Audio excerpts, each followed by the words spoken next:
Hello friends, this is Shrikant Singh from Impro English. In today's video, I will discuss about a good poem of class 12 named Aunt Jennifer's Tigers, composed by Adrienne Rich. Adrienne Rich was an American poet who was born on 1929 in Baltimore, Maryland, USA. She was a poet, essayist, and radical feminist. She was called one of the most widely read and influential poets of the second half of the 20th century. She was also known for her contemporary women's movement, involvement in contemporary women's movement. As a poet, she had strong resistance to racism and male dominant society. Through her work, Adrienne Rich wanted to show that difficulties created by male-dominated society for a woman. So she took a character named Aunt Jennifer, and with the help of this Aunt Jennifer, she wanted to tell the society, tell the world that what would be the condition of a woman have in a male dominated society, especially after a marital life. तो इस poem के विषय में हम जानने से पहले इस पोएम में हम आज क्या सीखेंगे उस पर चर्चा करते हैं। इस पोएम में हम सीखेंगे explanation,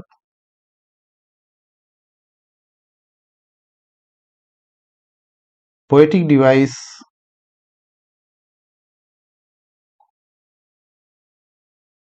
and rhyming scheme.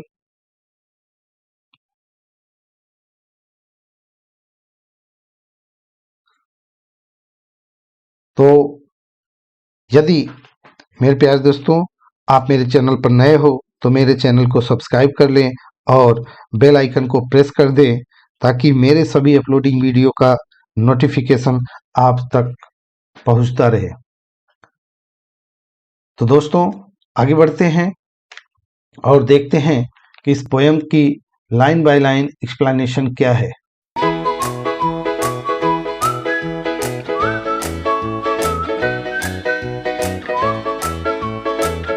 Aunt Jennifer's tigers fawns across a screen.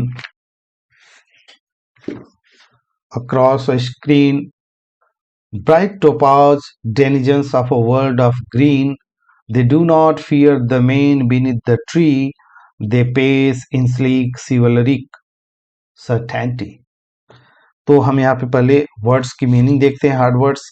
Prawns means होता है to jump. Across the screen, screen मतलब होता है जो ऑन्ट जेनिफर है एक टेपेस्ट्री बना रही है, एक डिजाइन क्रिएट कर रही हैं, तो उसको यहाँ पे स्क्रीन लिया गया है। इसका वर्ड होता है पैनल।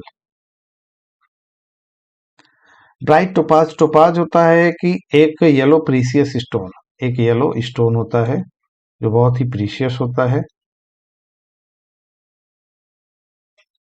डेनिजेंस मीन्स होता है इनहेबिटेंट यानी कि निवासी।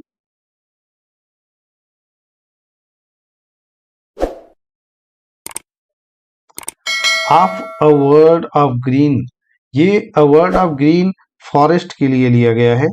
इस चीज को हमको ध्यान रखना है, ये फॉरेस्ट के लिए लिया गया है। They do not fear the man beneath the tree. They pace, pace means होता है जो चाल होती है, पेस मीन्स चाल। Walking style in sleek, sleek chivalric certainty, sleek chivalric certainty. तो इस चीज को हम यहाँ पे देखते हैं कि पोएट क्या बता रहा है। स्लीक सिवलरिक सर्टेनिटी, सिवलरिक मीन्स होता है बहादुरी के साथ, शानदार, जिसको हम एलिगेंस बोलते हैं, एलिगेंस। एंड स्लीक का मतलब होता है ग्रेस। सर्टेनिटी मतलब होता है निश्चित रूप से, कॉन्फिडेंस से, आत्मविश्वास से। तो इस पहले स्टैंजा के सभी हार्ड वर्ड्स को मैंने यहाँ पे ले लिया है। अब हम इसका एक्सप्लेन समझते हैं, इसके बाद इसकी जो पोएटिक डिवाइस होगी हम उस पर भी चर्चा करेंगे। तो aunt Jennifer's tigers prance across a screen, यहाँ पे जो आंट जेनिफर्स का टाइगर्स है, यहाँ पे चूंकि जो बात की गई है पोयम में, वो एड्रियने रीच ने आंट जेनिफर्स के थ्रू जो मेल डिनोमिनेटेड सोसाइटी है उसकी जो एक यातनाएं होती है, एक मैरिटल लाइफ में जो महिलाओं के ऊपर प्रेशर होती है, जो महिलाएं जो कंट्रोल में होती हैं, जो प्रॉब्लम फेस करती हैं, तो आंट जेनिफर भी वो सब प्रॉब्लम फेस कर रही हैं। तो उन्होंने इसलिए एक पैनल पे एक टाइगर को उछाला है अपने अंदर की पीड़ा को दिखाने के लिए, क्योंकि आंट जेनिफर के मन में भी ये है कि काश वो स्वतंत्र होती तो इस टाइगर की तरह वो भी यहाँ से वहाँ उछल कूद कर सकती। तो उन्होंने अपने मन की वेदना को, अपने मन की पीड़ा को इस इमेजिन्ड टाइगर के थ्रू निकालने का प्रयास किया है। तो देखते हैं उन्होंने क्या कहा है कि ऑन्ट Jennifer's tigers prance across screen, यानी कि जो आंट जेनिफर्स ने टेपेस्ट्री क्रिएट किया है, जो स्क्रीन पर एक टाइगर को उकेरा है, जो एम्ब्रॉयडरी कर रही हैं, वह उस पर बहुत ही खुश और प्रसन्न होकर जंप कर रहा है। Bright topaz denizens of a world of green, topaz का मैंने बताया कि येलो स्टोन, यानी कि यह जो टाइगर है वह जंगल में एकदम चमकदार पीले तरीके से रहने वाला है, जो जंगल में यहाँ से वहाँ भ्रमण कर रहा है, बहुत ही खुश है, ब्राइट कलर्ड है, जो एक ज्वेल जो टोपाज है उसकी तरह चमकीला है। और यह उस जंगल में अ वर्ड ऑफ ग्रीन मतलब फॉरेस्ट का वह निवासी है। They do not fear the man beneath the tree, और वह कहता है कि पेड़ के नीचे खड़े हुए इंसान से, बीनीथ द ट्री का मतलब होता है उस पेड़ के नीचे, किसी पेड़ के नीचे खड़े हुए इंसान से यह नहीं डरता। इस लाइन में, इस थर्ड लाइन में पोइटेस ये दिखाने का प्रयास कर रही हैं कि जो ऑन्ट जेनिफर हैं वो अपने मैरिटल लाइन से, अपने हस्बैंड से कितना फियरफुल हैं, कितनी फ्राइटेंड हैं। तो इसलिए वो कहती है यहाँ पे जो एक सिंबॉलिक लिया गया है कि नॉट फियर द मेन, ये जो मेन है ये मेन कोई और नहीं, aunt Jennifer's consider this man as her own husband. तो इसलिए उन्होंने कहा है कि पेड़ के नीचे खड़े किसी आदमी से वह टाइगर नहीं डरता है। The pace in sleek chivalric certainty, और वह जो चाल चलता है वह एकदम ग्रेसफुल है, एलिगेंस है, शानदार है और कॉन्फिडेंस से भरा हुआ है। यानी कि वो जो टाइगर है, वह जो पैनल बनाई जा रही है उस पर जो टाइगर की एम्ब्रॉयडरी ऑन्ट जेनिफर कर रही हैं, वह टाइगर ये शो कर रहा है कि वह किसी से डरता नहीं। यानी कि ऑन्ट जेनिफर ये दिखाने का प्रयास कर रही हैं कि उनके अंदर भी घूमने का, स्वतंत्र होने के विचार हैं, पर ये जो मैरिटल लाइफ है, खास करके fear of her own husband उनको ऐसा करने से रोक रहा है। तो उन्होंने अपनी मन की वेदना को, अपनी मन की पीड़ा को एक टाइगर के द्वारा बाहर लाने का प्रयास किया। तो यहाँ पर हम देख लेते हैं कि कौन से फिगर ऑफ स्पीच की चर्चा की गई है। तो आप देखिए, bright topaz denizens, they do not, they do not, यहाँ पे आप देखिए दे एंड दे, जैसा कि मैंने पहले मेरे और पोएम्स को एक्सप्लेनेशन में क्लियर किया है कि जहां पर दो लाइनों के पहले वर्ड सेम हो वहां पर एनाफोरा होता है,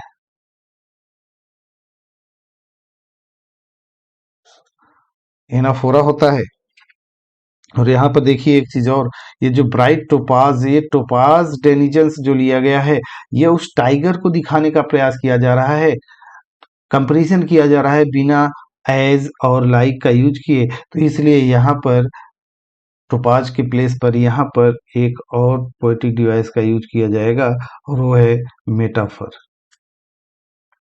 आगे बढ़ते हैं और देखते हैं कि इसमें और कौन से स्टेंजा में एक्सप्लेनेशन देखते हैं।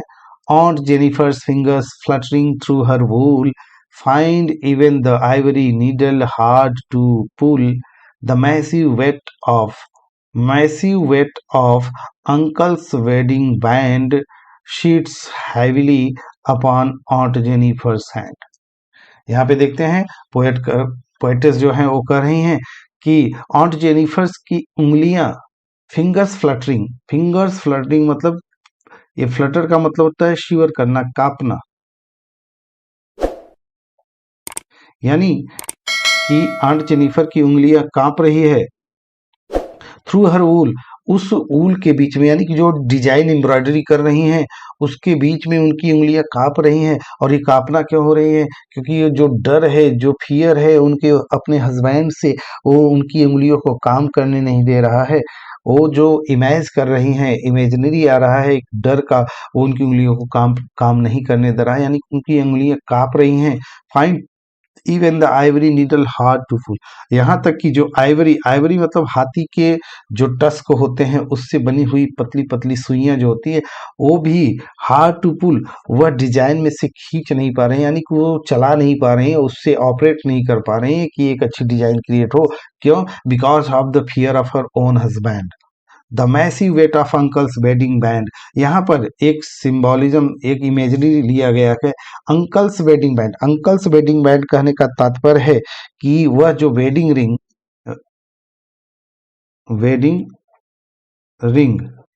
यहाँ वेडिंग रिंग की बात की गई है जो शादी के समय पहनाया जाता है।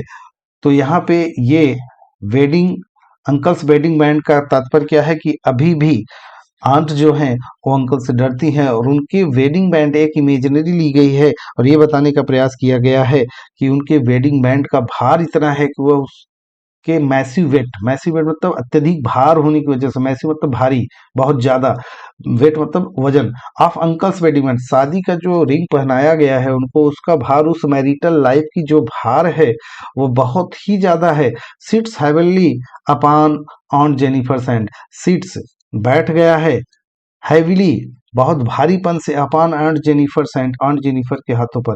तात्पर्य क्या है कि जो वेडिंग रिंग है, जो जिम्मेदारियां, जो रिस्पॉन्सिबिलिटीज है और जो कंट्रोल्ड लाइफ है आंट जेनिफर की, उसकी चर्चा की गई है यहाँ पे। आप देख सकते हो। अब हम थोड़ा सा चर्चा करते हैं यहाँ पे जो पोएटिक डिवाइस है। पोएटिक डिवाइस क्या है? Fingers flirting, F and F. और आपको पता है कि यहाँ पर एफ वर्ड्स का रिपीटेशन हो रहा है, इसलिए यहाँ पे होगा एलिट्रेशन।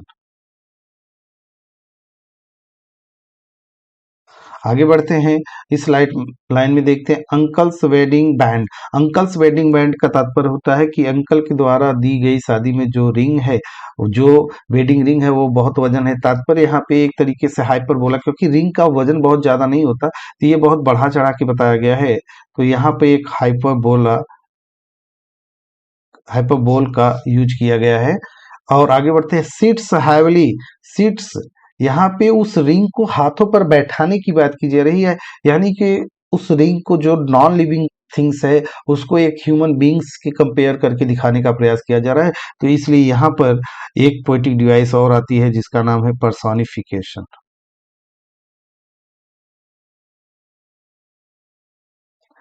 आगे बढ़ते हैं लास्ट लाइन की तरफ और देखते हैं कि क्या हो सकता है। When aunt is dead, her when aunt is dead, her terrified hands will lie, still ringed with ordeals she was mastered by. The tigers, the tigers in the panel that she made will go on prancing proud and unafraid. फिर यहाँ पे कह रहा है कि imaginary की जा रही है, इमेजिन किया जा रहा है कि फाइनल स्टेंजा में जो एक रियल दुख भरी स्टोरी को क्रिएट करती है, जो दिखाती है जो सत्य है, रियल स्टोरी को, ट्रूथ को एक्सपोज करती है। और कैसे करती है देखते हैं इस स्टेंजा में कि व्हेन ऑन्ट इज डेड, जब ये कल्पना किया जा रहा है कि जब आंट मर जाएंगी, हर टेरिफाइड हैंड्स विल लाई, तो उनके जो डरे हुए हाथ हैं, जो उस वूल पर चलने से कांप रहे थे, किसकी डर की वजह से? हस्बैंड की डर की वजह से, वो भी अब शांत पड़ जाएंगे। विल लाई मतलब शांत पड़ जाना, यानी कि वो भी निर्जीव हो जाएंगे। Still ringed with ordeal she was mastered by, फिर भी उनकी हाथों पर, जो उंगलियों में वो जो वेडिंग रिंग है, वो उसके आदर्श, जो उसके एक्सपीरियंसेस हैं। आर्डियल्स मीन्स होता है एक्सपीरियंसेस, स्पेशली कौन सी? Unpleasant experiences. unpleasant experiences.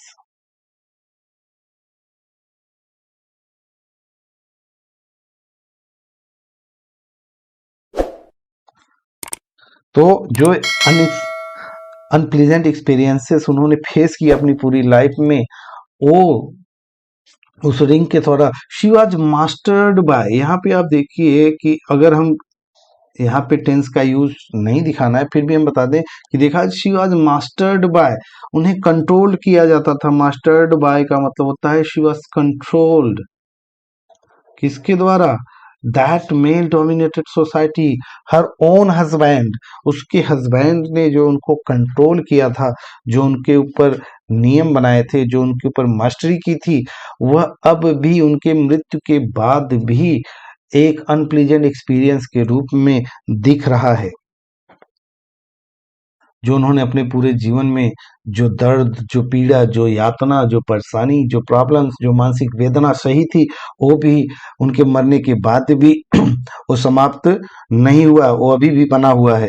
The tigers in the panel that she made will go on prancing, but यहाँ पर जो टाइगर उन्होंने अपने पैनल में बनाया था, अपने स्क्रीन में बनाया था, जो अपनी एम्ब्रॉयडरी में बनाया था, that she made will go on prancing proud and unafraid, तो वह टाइगर वह जाएगा, विल गो ऑन प्रांसिंग, उछल कूद मचा रहा है, यानी कि वह खुशी से उछल कूद कर रहा है, प्राउड मतलब गर्व फील कर रहा है, एंड बिना डरे हुए कर रहा है। यहाँ पे अगर देखा जाए तो जो पोएटिक डिवाइस है, वो पोएटिक डिवाइस क्या है उस चीज को समझने का प्रयास करते हैं। टेरिफाइड हैंड्स, यहाँ टेरिफाइड हैंड्स में अगर हम बात करें तो ये टेरिफाइड हैंड्स का मतलब हाथों को लिया गया है, बट ये पूरे आंट जेनिफर की जो पीड़ा थी, वेदना थी, जो आंट जेनिफर को शो कर रहा है, इसलिए यह यहाँ पर सिनेक्डॉक्ट होगा। क्या होगा? सिनेक्डॉक होगा, क्योंकि सिनेक्डॉक आप जानते हैं कि जब किसी पार्ट को लेकर होल पार्ट को शो करना होता है तो वहां पे सिनेक्डॉक होता है। आगे बढ़ते हैं, और इस पूरे स्टैंजा में एक इमेजरी है। क्या है? इमेजरी है। आप देख सकते हैं कि पूरे स्टैंजा में इमेजरी की प्रयोग की गई है। तो एक पोएटिक और डिवाइस है जो इमेजरी। एक पोएटिक डिवाइस यहाँ पे और दिख सकता है, शुरुआती 2 लाइन में बंधन, आंट जेनिफर्स के बंधन, उसके मास्टर्स कंट्रोल्ड की बात की गई है, जबकि अगली 2 लाइन में टाइगर्स के थ्रू फ्रीडम की बात की गई है। तो इसलिए यहाँ पे देख सकते हैं पैराडॉक्स है। किसका पैराडॉक्स है? पैराडॉक्स यानी विरोधाभास है, अपोजिटनेस है। किसका? शुरुआती 2 लाइनों में उनके बंधन के, उनके कंट्रोल को, उनकी स्वतंत्रता के हनन की बात की गई है, और अगली 2 लाइनों में टाइगर के थ्रू, जो एम्ब्रॉयडरी पर वो टाइगर उन्होंने बनाया है, उसके थ्रू स्वतंत्रता की बात की गई है। तो यहाँ पर पैराडॉक्स एक पोएटिक डिवाइस को भी देखा जा सकता है। तो मेरे प्यारे दोस्तों, मुझे उम्मीद है कि इसका एक्सप्लेनेशन आपको पसंद आया होगा, और यदि आपको ये एक्सप्लेनेशन पसंद आए हो तो please subscribe my channel and press the bell icon. That's why हमारे द्वारा अपलोडिंग वीडियो के नोटिफिकेशन आप तक पहुंचता रहे। Thank you.